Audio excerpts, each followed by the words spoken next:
So there's this moment I keep coming back to.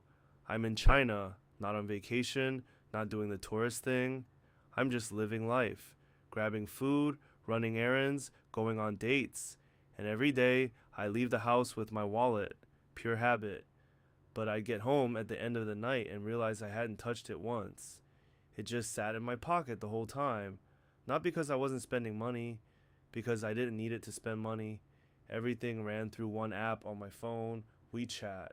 So now you're probably wondering, how is that even possible? Good question.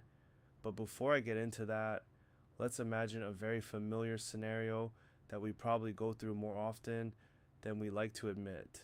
It's Tuesday morning. You just woke up. Last night you went out to dinner with your friends, had a great time, but you remember you owed them money. So you open Venmo, find their contact, figure out the amount, hit pay, select a payment method. Done. Now you're hungry. You don't feel like cooking. You don't feel like going outside.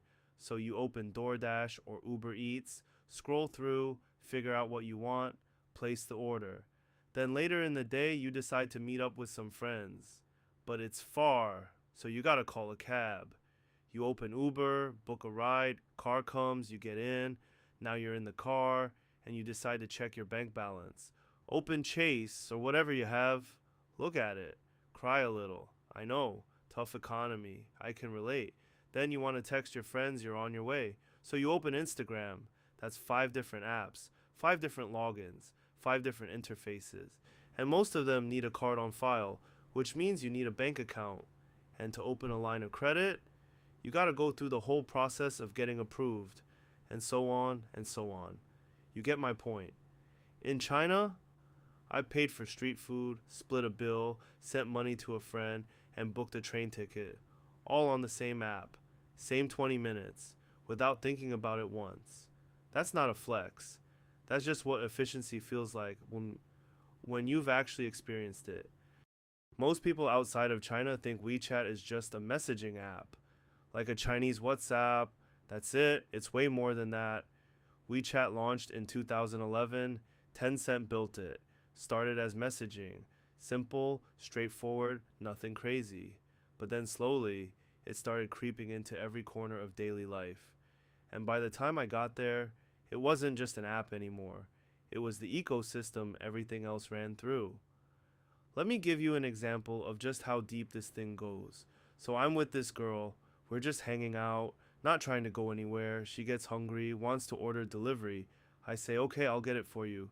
So I open Meituan, which is basically China's version of DoorDash or Uber Eats, and I start going through the whole process. Find what she wants, add it to the cart, get to checkout. And she looks over at my phone and goes, "Why is it so expensive?" Turns out she had coupons on her Meituan app. My total came out to almost 50 yuan. Hers, same exact order, was about 30, almost half price. So now I'm thinking, okay, how does this even work? It's on her phone, it's going through her account. And on top of that, I don't actually have money sitting in my WeChat balance. Mine is linked to a credit card. So even if she placed the order, I couldn't just send her the money back easily. She looks at me and goes, no, I can share you a link through WeChat. You open it, you pay on your end, and I still get the food. I opened the link, paid in like 2 taps. Food got ordered under her account with her coupons charged to my card. And that's when it hit me. I was like, that's pretty damn neat. Like, genuinely, that's just convenient in a way that shouldn't even be surprising anymore, but somehow still is. And that's just one feature. The payment side, WeChat Pay, is its own universe. You can pay a street vendor, split a bill, send money to a friend, or send someone a red envelope, which is a huge cultural thing in China. It's basically a digital gift of money you send for birthdays, holidays, celebrations, and it all runs through the same balance. Your WeChat balance is essentially your wallet, your bank, and your Venmo all in one. Then there's Moments, which is basically their version of an Instagram feed, but it lives right inside the same app you use to text your mom and pay your rent. You're scrolling posts, then you get a payment notification, then you reply to a message, all without ever switching apps. And mini programs, which is where things really took a turn. Mini programs are full apps that live inside WeChat. No separate downloads, no separate logins. Book a flight, order food, pay a bill, see a doctor, buy movie tickets, all without leaving the app you already had open. Over a billion active users. The average person in China opens it dozens of times a day. Oh, and one more thing. You know how in America you meet someone and you exchange phone numbers or follow each other on Instagram?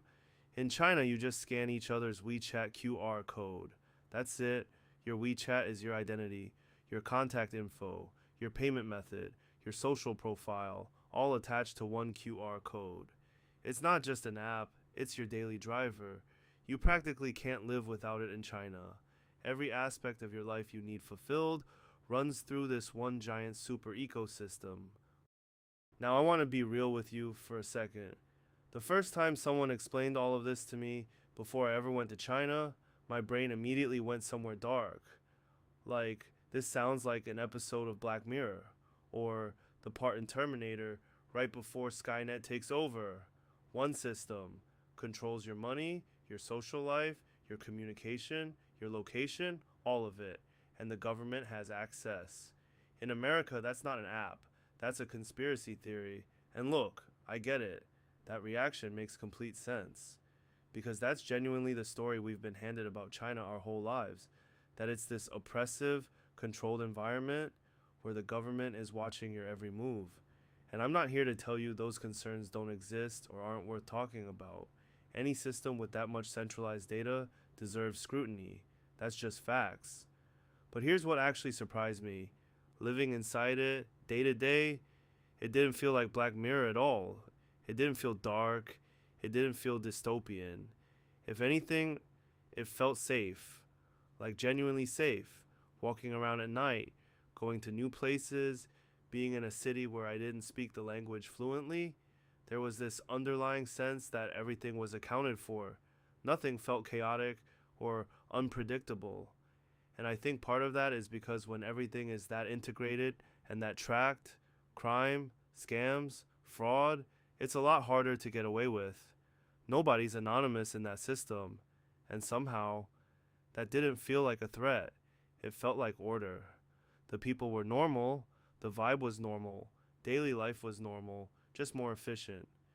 And I think that gap between how it looks from the outside versus what it actually feels like to live inside it, that's the part most people never get to experience.